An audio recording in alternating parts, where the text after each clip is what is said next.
Hello दोस्तों आज की इस वीडियो में हम लोग बात करेंगे एक बहुत ही बेहतरीन वैकेंसी जो कि है एसएससी सीएचएसएल वैकेंसी 2023 की।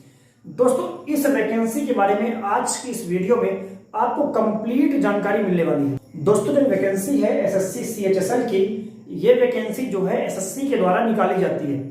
सेंट्रल गवर्नमेंट के अलग अलग डिपार्टमेंट के लिए ये वैकेंसी निकाली जाती है एसएससी के द्वारा, ठीक है। और एसएससी ही इसके एग्जाम कराता है, इसलिए आप जो है ऑल ओवर इंडिया से, अगर आप भारत में कहीं से भी हैं तो आप इसके लिए आवेदन कर सकते हैं। तो इस वैकेंसी में आपको कंप्लीट जानकारी मिलने वाली है।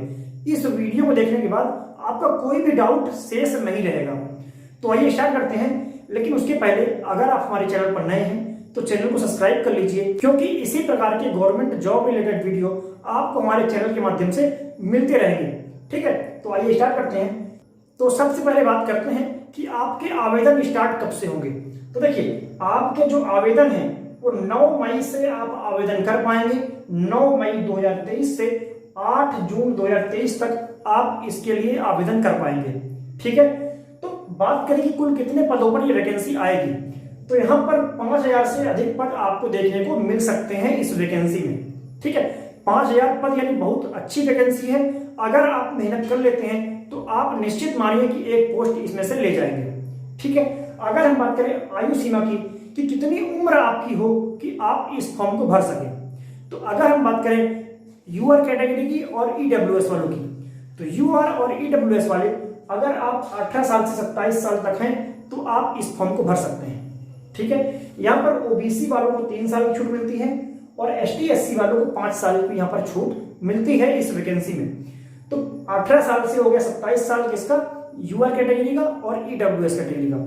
अगर हम बात करें ओबीसी वालों के लिए, तो ओबीसी वालों के लिए 18 साल से हो जाएगा आपका 30 साल तक, और एसटी एससी वालों के लिए 18 साल से हो जाएगा आपका 32 साल तक। अगर आप हैं तो आप इस फॉर्म को भर सकते हैं, ठीक है। अगर हम बात करें शैक्षणिक योग्यता की कि क्या आपने पढ़ाई की हो कि आप इसके लिए फॉर्म भर सकें, तो देखिए, अगर आप 12वीं पास हैं, चाहे किसी भी स्ट्रीम से, चाहे आपने कॉमर्स से किया है, चाहे बायो से, चाहे मैथ्स से, चाहे आर्ट से, किसी भी सब्जेक्ट से अगर आपने 12वीं पास की है तो आप फॉर्म भर सकते हैं, ठीक है। अगर हम बात करें आवेदन शुल्क की कि कितना फीस देना होगा आपको आवेदन करने के लिए, तो देखिए, अगर आप यूआर से हैं, ईडब्ल्यूएस से हैं और ओबीसी से हैं, केवल मेल कैंडिडेट किसके, यूआर के, ईडब्ल्यूएस के, ओबीसी के, तो उनको 100 रुपए पेमेंट करना होगा, ठीक है। और एसटी एससी वाले और फीमेल कैटेगरी, फीमेल चाहे किसी भी कैटेगरी से हो, चाहे यूआर से हो, चाहे ईडब्ल्यूएस से, चाहे ओबीसी से, चाहे एसटी एससी का है, किसी भी कैटेगरी से, अगर आप फीमेल हैं तो आपको पेमेंट नहीं करना होगा, केवल आपको फॉर्म भरना है। एसटी एससी वालों के लिए भी केवल फॉर्म भरना है, आपको पेमेंट नहीं करनी है, ठीक है। अगर हम बात करें वेतन की कि कितनी सैलरी आपको इस वैकेंसी के थ्रू मिलेगी, अगर आप जॉब पा जाते हैं तो आपको लगभग 40,000 के आसपास पर मंथ सैलरी यहां पर देखने को मिलेगी, है ना, सारे अलाउंसेस जोड़ने के बाद। अगर हम बात करें कि आप जो है अप्लाई अगर करना चाहें तो आप भारत में कहीं से भी हों, आप इसके लिए आवेदन कर सकते हैं, ठीक है। अब बात करते हैं इसके एग्जाम पैटर्न और सिलेबस के बारे में कि क्या क्या एग्जाम में पूछेगा। तो देखिए, आपका जो एग्जाम पैटर्न होगा ना, उसमें केवल 2 टीयर होंगे, आपका टीयर 1 और टीयर 2। आप ऐसा बोल सकते हैं फेज 1 फेज 2, ठीक है। तो 2 टीयर में आपका एग्जाम होगा, इसके बाद आपका फाइनल सिलेक्शन हो जाता है अगर आप इन दोनों एग्जाम को क्वालिफाई कर लेते हैं तो, ठीक है। तो देखिए, जो टीयर 1 है आपका, उसमें इंग्लिश आएगी, मैथ्स, रीजनिंग और जीके जीएस, ये 4 सब्जेक्ट आपसे पूछे जाएंगे। इंग्लिश के 25 क्वेश्चन 50 मार्क्स के लिए, मैथ्स के 25 क्वेश्चन 50 मार्क्स के लिए, रीजनिंग के 25 क्वेश्चन 50 मार्क्स के लिए और जीके जीएस के 25 क्वेश्चन 50 मार्क्स के लिए। तो इस प्रकार 100 क्वेश्चन आएंगे, 200 मार्क्स के लिए आपका पेपर होगा और आपको यहाँ पर 1 घंटे का टाइम मिलेगा आपको एग्जाम देने के लिए। और अगर हम बात करें तो 1/4 की निगेटिव मार्किंग रहती है इसमें, यानी कि अगर आप एक क्वेश्चन गलत करते हैं तो आपका 0.5 मार्क्स कट जाएगा, यानी कि 2 क्वेश्चन पर 1 मार्क्स आपका कटेगा, ठीक है। अगर आप 2 क्वेश्चन गलत करते हैं तो आपका 1 नंबर कट जाएगा, ठीक है। इस एग्जाम को अगर आप क्वालिफाई कर लेते हैं तो आपको टीयर 2 देने का मौका मिलता है। अगर हम बात करें टीयर 2 एग्जाम की, तो जो टीयर 2 एग्जाम होगा ना, उसमें 2 सेशन है, सेशन 1 और सेशन 2। तो सेशन 1 में क्या होगा, सेशन 1 में आपके एग्जाम होंगे और सेशन 2 में आपका जो है टाइपिंग टेस्ट कराया जाएगा। कंप्यूटर में आपको टाइपिंग करनी है, इंग्लिश में 35 वर्ड पर मिनट और हिंदी में 30 वर्ड पर मिनट। ठीक है, तो सेशन 1 जो है उसमें मैथ और रीजनिंग है, इंग्लिश और जीके जीएस है और कंप्यूटर है। ठीक है, मैथ और रीजनिंग जो है इसके 30 क्वेश्चन है और एक क्वेश्चन 3 मार्क्स का है। तो 90 नंबर का हो गया आपका मैथ और 90 नंबर की हो गई आपकी रीजनिंग। तो इस प्रकार 180 नंबर का हो गया आपका मैथ और रीजनिंग मिला के। ठीक है, और आपको 1 घंटे टाइम मिलेगा मैथ और रीजनिंग बनाने के लिए।